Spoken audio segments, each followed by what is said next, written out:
Okay, guys. Now, I'm here at the paint booth, and I'm painting all the different bits and pieces of the model, or as much as I'm going to for the steps that I'm working on right now. Here you can see all sorts of engine parts have been painted, the chassis has been painted, the gas tank, here's the firewall. Now, I did tell you I was going to take you guys through my whole process on how I decide what I'm going to do, why, and this is one of those times that I wanted to share with you guys. Right now, I've decided, if we go to the paint booth here, that I'm going to be using this color, pure metallic red, from Tamiya Lacquer, and hopefully this color gives me what I'm looking for. But see, and this is where my thought process starts to go a little haywire, because I'm trying to decide, is that the correct color? This is usually where I stall out, as I'm trying to decide, will this color give me what I'm looking for and look really good on this car, which I think it will. And now I have to match the interior to match the exterior, which means that it's going to have a similar color to the exterior, just to have it match and just look period correct. So that means that I'm going to have to spray this here, but I'm going to have to use a different color primer, maybe something a little darker, just to give you a slightly different tint than what's going to be on the body. Now, that's my same issue, if you guys will come with me back to all of my painted parts, that I'm going to have with the firewall, the radiator support, and the chassis itself, as I want them to be a slightly different tint than what's on the body, as would be on the real car. So this is what I've thought of trying. I used the Tamiya Red Oxide Primer on all of the chassis parts, and I'll probably use it on the interior parts also, just to slightly darken the color. And I'm going to use the Tamiya Pink Primer for the body and the hood, which will brighten the color up there a little bit. That ought to give me the difference that I'm looking for between interior, underside, and body parts. I may be overthinking this. Stop it! I probably am overthinking this. As a matter of fact, I know I'm overthinking it, but that's just the way my brain works. So that's what I'm going to try. So we're going to hit these remaining parts with the primer, and we'll see what we get. So, like I said, this is usually where I stall out, and it just takes me a while to work my brain through all the different combinations of colors that I'm trying to get for this car, because I never really know what I'm doing until I start. So that's it, guys. We're going to go to the paint booth, spray some primer, and then we'll be back.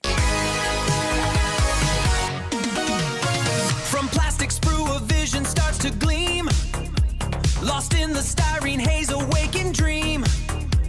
With steady hand, the decal finds its place. A perfect replica in time and space. The final gloss, the future shines so bright.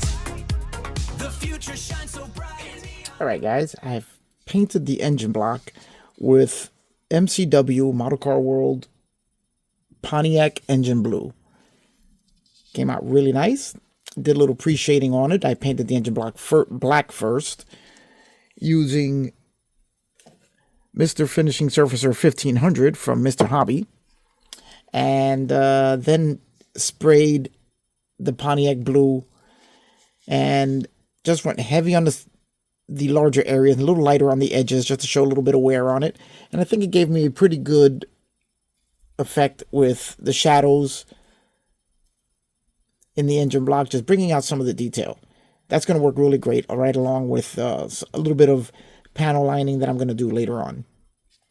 But for now, I'm going to hit it with a little bit of Tamiya semi-gloss, just to bring a little bit of shine back to the engine, as the light spray of the MCW paint does tend to come out on the flat side.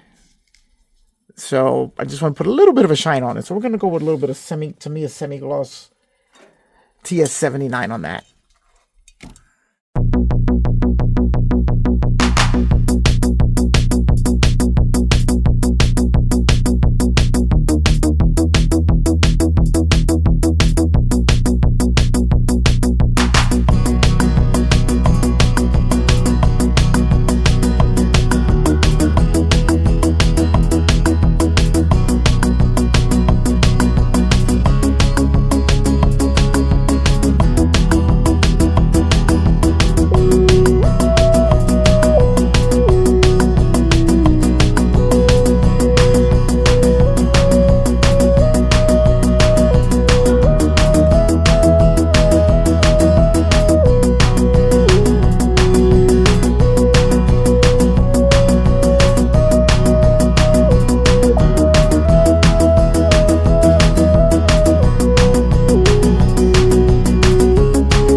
now we're here at the bench, and now that we've got a lot of our painting done on our engine components, I'm just doing a bit of applying a wash to the engine, and I just wanted to show you guys what the benefits are of applying a wash. You can see how all of the detail just comes right out on the engine block. I also painted it using a pre-shading method, which allows us to show some wear on the engine where some of the paint has faded away on some parts on the edges. So the engine is, I mean, I'm really happy with the way it looks. It's a beautiful mold. They really did a great job with it, and I'm adding as much detail as I can to it. One of the things that I like to do when I'm building is I treat every part of the model as an individual kit, and I detail and paint as much as I can to get the most enjoyment out of a kit. I like to work on each individual part as if it's a kit in itself, because that allows me to really get the full extent of fun out of a kit, and it really allows me to enjoy the build process and get my money's worth out of each kit. I mean, these things aren't cheap. So what you want to do is you want to really maximize your entertainment value from it. And by doing all of this, I've spent a lot of time just on the engine block itself. And I know a lot of it you're not going to see once it's all together, but I think it looks great. And it really kept me entertained for quite a while, adding all of these details. And just like I did on the fuel pump, if you can see it next to my finger, you can see how small it is. I've painted all of the individual parts of the fuel pump, then did a little bit of a wash to it, and I'm really happy with the way that looks. Again, it's all in getting the maximum amount of entertainment out of every kit you buy. For me, that involves going over each and every part, picking out details.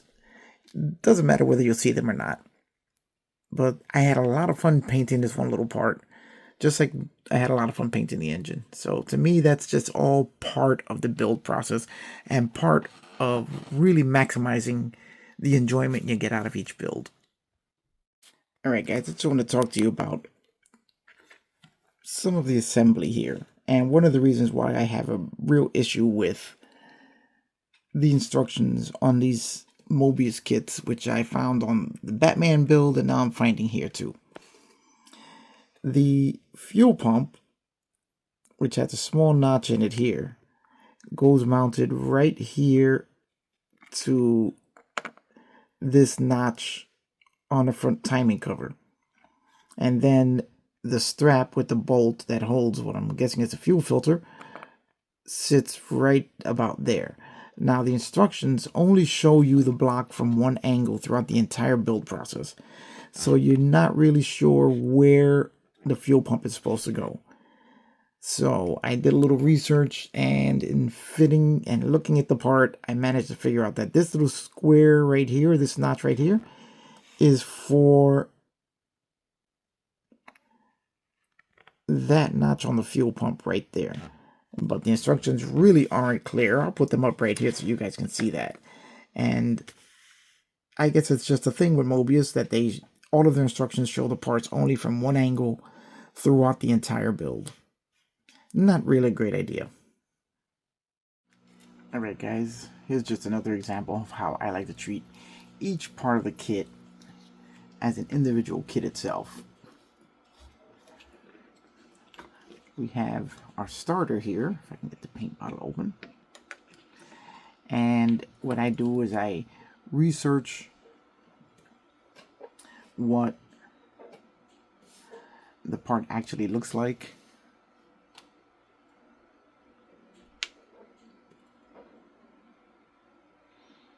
And then I just try to replicate that the best that I can to get a realistic impression of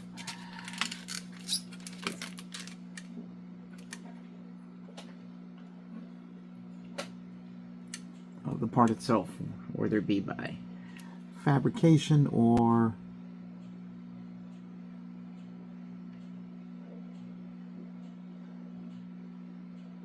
just applying paintwork.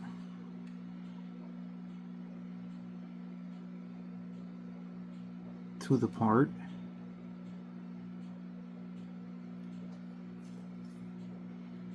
In order to make it look as close as I can to what the real thing looks like.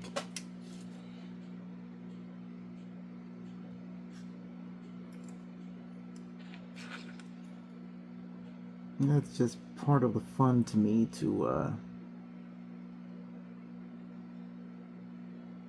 try and replicate the real item the best that I can. And yes, I do know that you'll, whoops, painted the wrong part there. You'll never see some of what I'm doing. Like that one little bit of paint that I put there where I shouldn't have. You'll never see that. It's up against a block. Whoops. And I just sent it flying. Yeah, that happens too sometimes when you're really close in on this thing.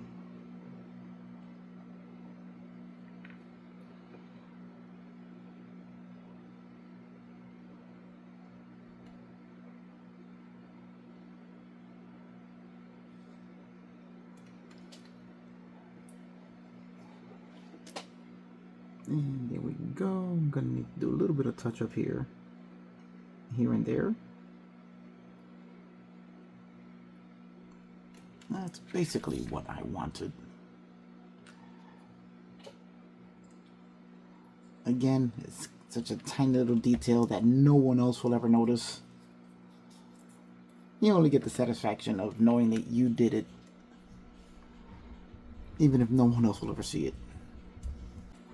Now, the colors I'm using for this are flat aluminum XF16 from Tamiya and blue gold from Mr. Hobby.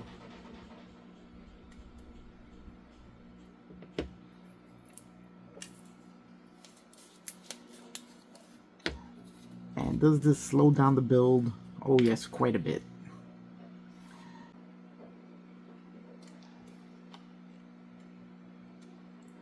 Appear as realistic as possible, so this does slow down the build quite a bit.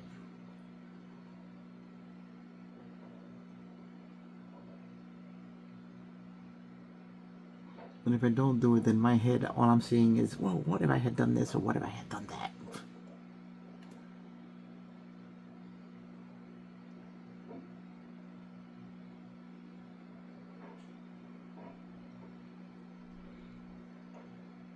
And the what ifs drive me crazy.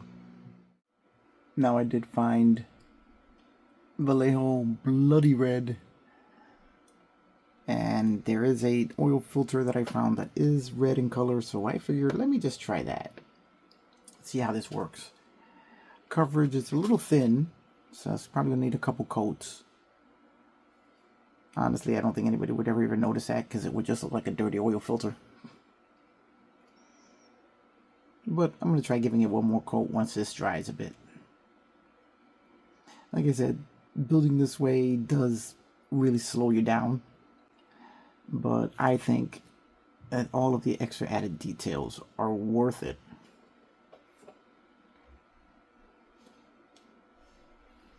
Because, let's just take a look at the engine.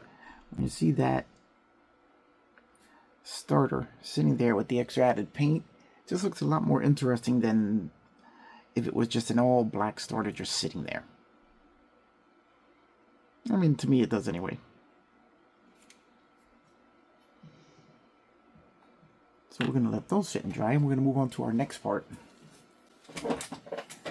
Alright, now we're going to take a look at our intake manifolds. You can see we did our heat staining on them, just to give a little more life to them. Really nice casting on these intake manifolds. So I don't think we have to do any painting other than maybe a little bit of panel lining to them now, so we're just going to cut them loose.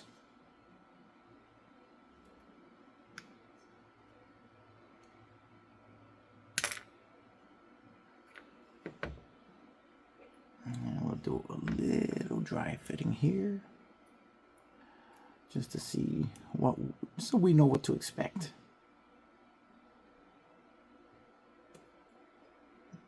And I thought this was going to give me a little trouble here. This one here.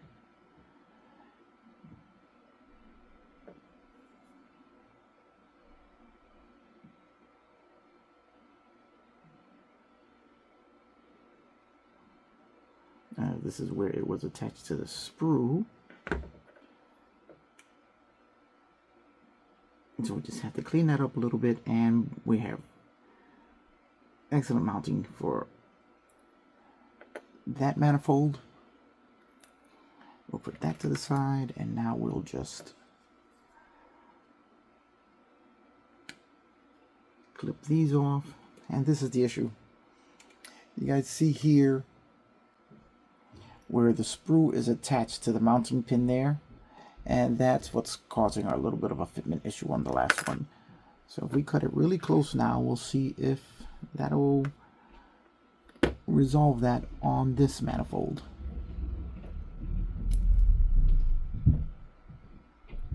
And not quite. We're gonna have to clean this up just a little bit.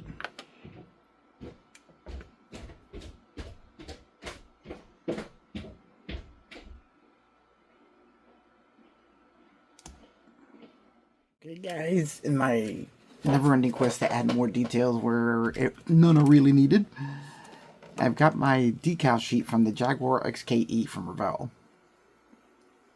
and a Jaguar E-Type from Revell that I got my hands on a while back, and I've been using them sparingly on different builds.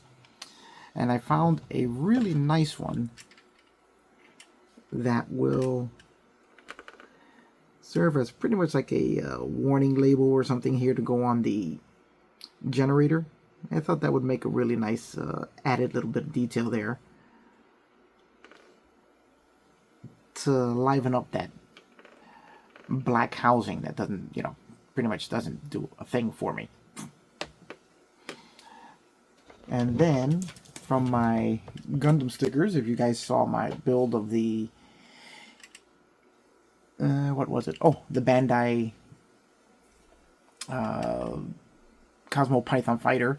I bought a bunch of these Gundam stickers which have a ton of warning labels on them that'll come in handy for all sorts of things. And I found these red warning labels and these yellow ones that look like they would go really well on the starter, as I feel it should have some sort of markings on it to warn you not to touch things. Stop touching things. So I'm going to be using that, probably the yellow one, as it'll stand out a little bit more. So we're going to be applying those decals while we're waiting for the oil filter housing to dry.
Okay, so now we have all of our spark plug holes drilled out. got them pretty straight. One of them didn't come out 100% straight, but you know what? You're not even going to notice that. So now we can start with putting on the exhaust manifolds.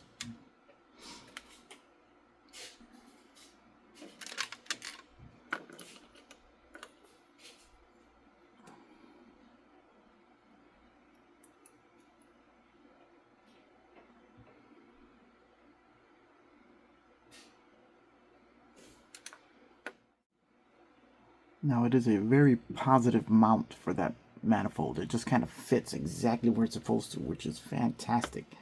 There's a lot of times you can get these things and they're just kind of sort of fit.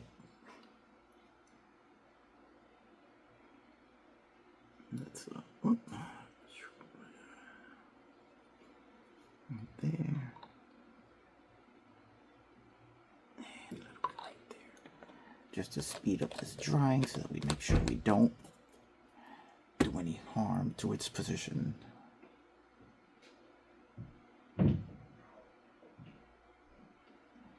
Now that looks pretty good right there. Look at that.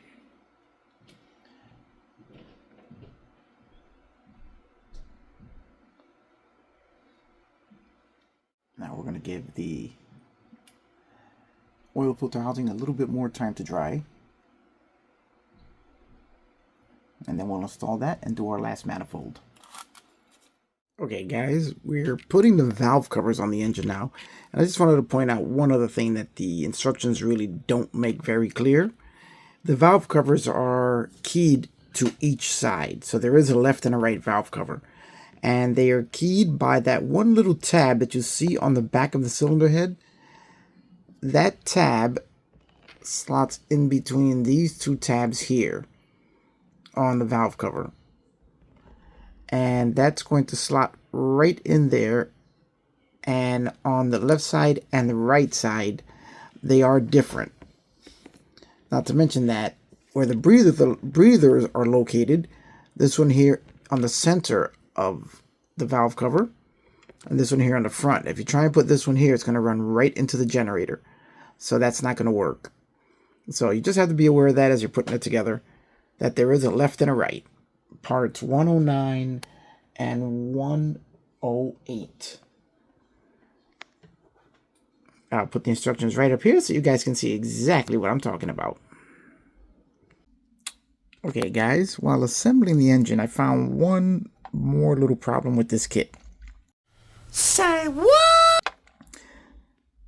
The tri-power carb system here that I just finished painting and detailing mounts onto these 3 tabs, or 1 tab now that I've cut the other 2 off.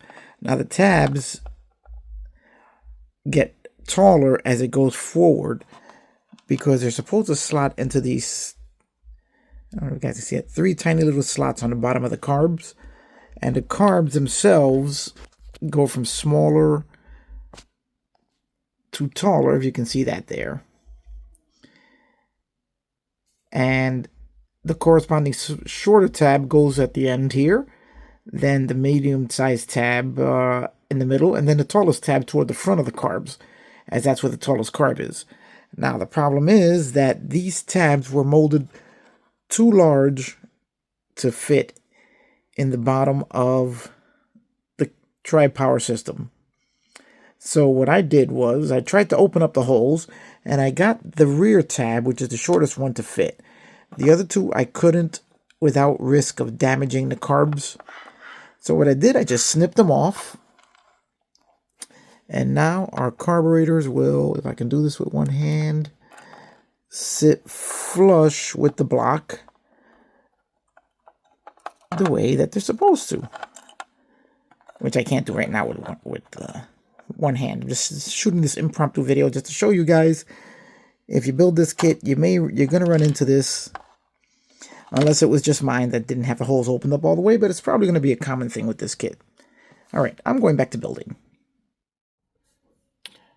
Okay guys, now that I have the carburetors situated properly on the engine block, as you can see now they're sitting flat against the block.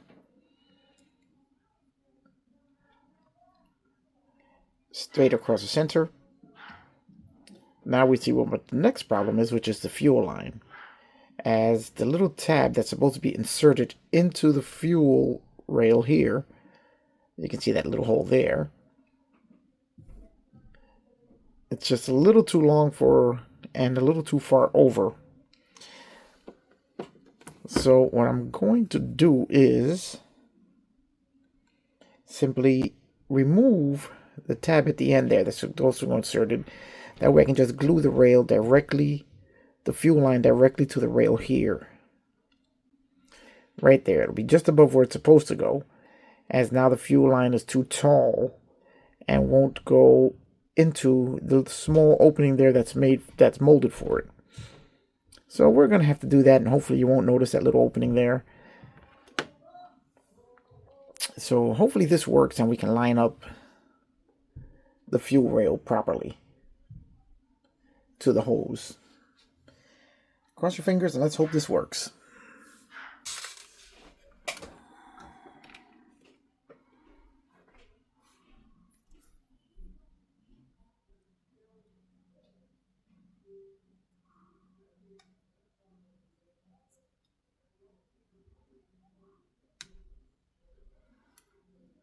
So now that we've cut the tip off of the fuel line,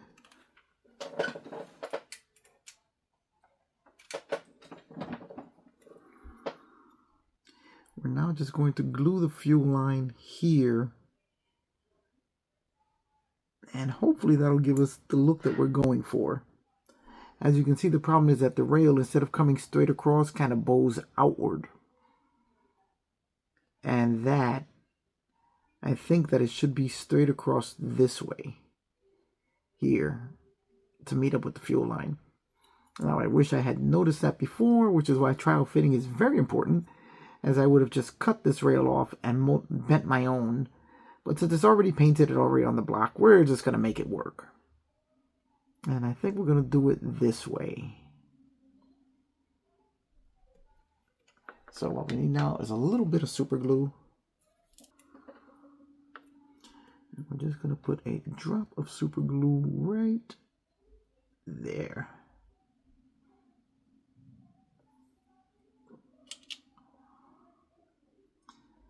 And then we're going to let it set for a second. And then we're going to just take the fuel line and plant it right there.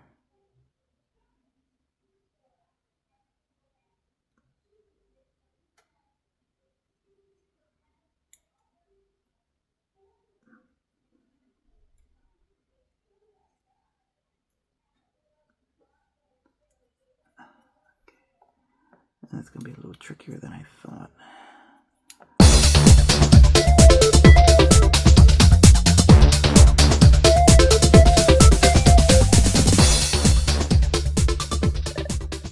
Now we have the fuel line glued right to the rail. So it did work. Is it as elegant a solution as theirs was? No, it is not. But it does work, and with a little bit of paint touch-up, I think it should look fine.